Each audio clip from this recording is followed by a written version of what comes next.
இன்றே டவுன்லோட் செய்து உங்கள் ஃபேவரட் ஷோக்களை என்ஜாய் பண்ணுங்க. ஒரு நல்ல விஷயம் பேசதான் உன்னை வர சொன்னேன். என்ன விஷயம்? கதிர் வேலை செய்யற ஓனர் இருக்கார்ல? ஆமா, உங்க ஹவுஸ் ஓனரும் அவர் தானே? அவரும் ஒரு கேஸ் ஏஜென்சி ஆரம்பிக்கலான்னு இருக்காரு. ஆனா அவரால தனியா பாத்துக்க முடியாது. ஒரு பார்ட்னரோட சேர்ந்து செய்யலான்னு பிளான் பண்ணிட்டு இருக்காரு. பார்ட்னரா வர்றவரு 10 லட்சம் போடணும்னு அவர் எதிர்பார்க்கிறார். நீ ஒரு 5 லட்சம் ரெடி பண்ணு. நான் அவர்கிட்ட பேசி பேலன்ஸ் 5 லட்சத்தை ஒர்க்கிங் பார்ட்னரா நீ இருப்பன்னு சொல்லி நான் சேர்த்து விடுறேன். நல்ல விஷயம் தானே. கதிரும் ஒன் ஆஃப் த பார்ட்னர்னா நம்ம எல்லாருக்கும் சந்தோஷம் தானே.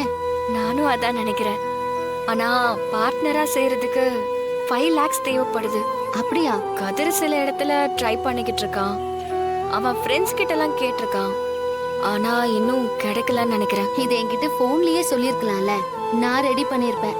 சரி இரு, என் அப்பாவுக்கு கால் பண்ணி 5 lakhs அனுப்ப சொல்றேன். உன் அக்கவுண்ட் நம்பர் சொல்லு. ஏய் வேணாமாயா?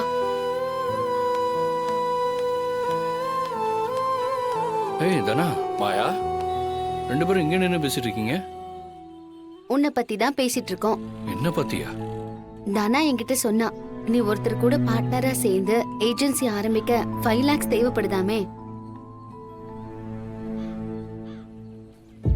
இல்ல, ஹவுஸ் ஓனர் கிட்ட நீ பேசிட்டு இருந்ததை இவ கேட்டிருக்கா.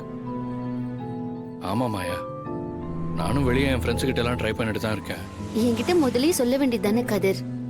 உனக்கு ஒரு நல்லது நடக்கும்போது நான் ஹெல்ப் பண்ண மாட்டேனா? உங்க லைஃப்ல நீங்க புதுசா ஒரு நல்ல விஷயம் பண்ணும்போது என்னால முடிஞ்சது நான் செய்ய மாட்டேனா? நான் என் அப்பா கிட்ட பேசி பணம் வாங்கி தரேன். இல்ல அதெல்லாம் பண்ணாத, வேணாம். ஏன்டா வேண்டான்னு சொல்ற? ஏற்கனவே நீ எங்களுக்காக நிறைய ஹெல்ப் பண்ணிட்ட மாயா.